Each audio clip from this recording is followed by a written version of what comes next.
হত্যা মামলায় সাংবাদিকদের আসামি করায় নিন্দা জানিয়েছে বাংলাদেশ ফেডারেল সাংবাদিক ইউনিয়ন বিএফইউজে।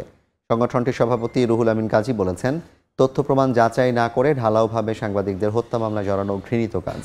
জাতীয় প্রেস ক্লাবে বিএফইউজে ও ডিইউজে আয়োজিত মানববন্ধনে কথা বলেন সংগঠনের নেতারা। এ সময় সাংবাদিক নেতারা বলেন, সাংবাদিক দম্পতি সাগর রুনি হত্যা মামলার অগ্রগতি না হলে বৃহত্তর আন্দোলন গড়ে তুলবেন তারা। তৎকালীন পুলিশ মহাপরিদর্শক হাসান মাহমুদ খন্দকারকে গ্রেফতারের দাবিও জানানো হয়। সাইবার সিকিউরিটি অ্যাক্ট বাতিলের পাশাপাশি এই আইনে সাংবাদিকদের বিরুদ্ধে যত মামলা হয়েছে তা প্রত্যাহারের তাগিদ দেন সাংবাদিক নেতারা।